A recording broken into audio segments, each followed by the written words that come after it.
In October 2022, you said that UDP put party interest over national interest. So is that still your view? Well, I've said a lot here. When they said the party is not for sale, you should add the other quotations. The party is not for sale. The country cannot also be for sale. So people take, Mamadi makes 5 posts sometimes in a day, 10 posts in a day. In a year, he makes hundreds of posts. And then they take 1 or 2. But what is very clear, they do not say that Mamadi supports corruption in any way. If I go to the UDP, inside the UDP, I'll be fighting corruption. If I'm still in the UDP, I'll be fighting corruption outside it.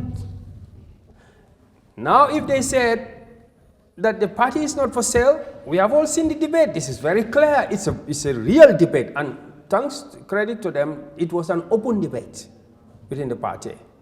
So people said all this, what has changed in Mamadi's principle? They said consistency. What do they mean? I am still against, Mamadi is still against corruption. He is against corruption. Mamadi is still against money politics. So now UDP is corrupt-free?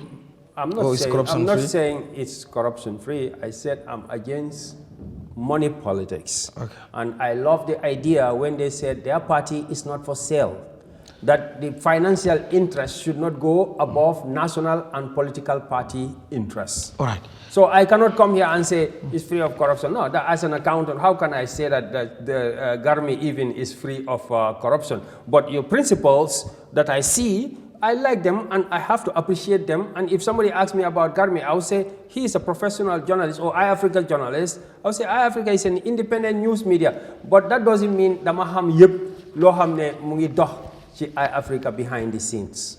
Okay. Ñu bari dañ japp ne. Sorry, I don't cut you. So far, so party sa. In this organization, systems are deep. You hamulo yep you ne ludo ci Africa. Sa boss nga ham. Why hamulo benen journalist do more them. So even suma dem in UDP, I don't know what is in there everywhere. I am in DOI. Do I know everything inside DOI? If I go to NPP, do you think I can guarantee that everything inside that political party is free? I mean, as a professional, that would be naive. So I want to ask one question. This question is like, lol Eyeafrica fi nga ko waxe comme ne su ñëwé OIC, the missing billion in OIC is UDP and NPP. The Jammeh assets is UDP and NPP.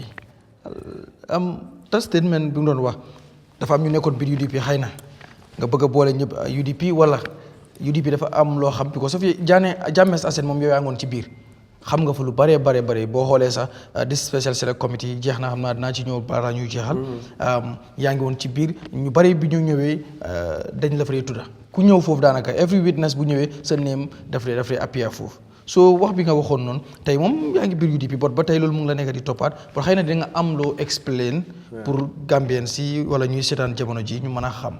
No, you see, there was a coalition government. They UDP, they are honest when they are talking. They would have to admit the part they play within the coalition government at that time. You understand? But would they just say, things which are not?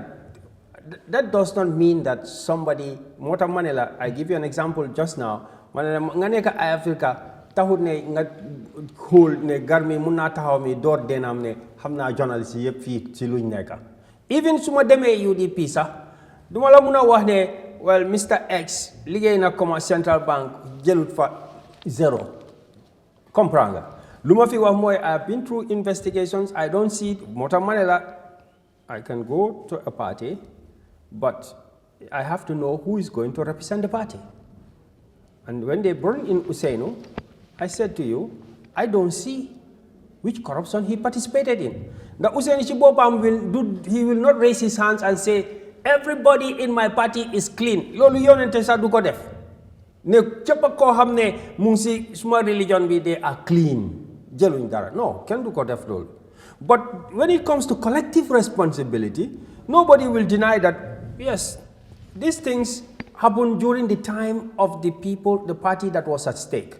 Even if Barrow leave now, so Barrow baye ko leg, come Yahya Jammeh ninko investigated from 1994 but 2016. The same way people like to know what happened in Barrow's time from 2016 until 2026, the 10 years. And obviously, nobody will say if UDP is in power, they will have to call the UDP officials to go and say what they know about OIC. With the Jammeh Commission, like it is happening now. You saw the Jammeh Commission at the National Assembly. All the parliamentarians from all the parties can learn all as a witness. Wow, man, anybody who comes there, tour because the secretary is central. I am Lola Buga, Muller. Compranga. So, su fekkee ne UDP government ñëw na yow da nga bëgg a wax ne man ñun dinañ war a toog ñu seet UDP ñu ngi investigate the government from 2016 to 2026 and then Ben UDP official do war a answer to go and explain what he knows. That will be injustice. Compranga. That will be injustice. Ma bokk ci parti, I repeat it again. Taxut may wax ne everybody in this party is an angel. No, that's not fair to the Gambian people. So Sumalane, right, the Barrow government has to answer for it. Everybody who was there at what time, what they know, they should. The National Assembly, we see it. New witnesses also, amna yuneka NPP, amna yuneka UDP, amna yuneka, PDOIS, amna yuneka Fenen, amna yuneka Ken Hamut. So, justice-wise, yes, the Gambia, people have to say these things. We have to say, even UDP, Purmuna win a mass of people, right? They know them admit we are not perfect. Compranga. We are not perfect. We make mistakes. And we have people among us who make mistakes and who can do wrong things. Because otherwise, Sufegene UDP jelna power and said everybody in UDP is clean, then the UDP government will fail. All right.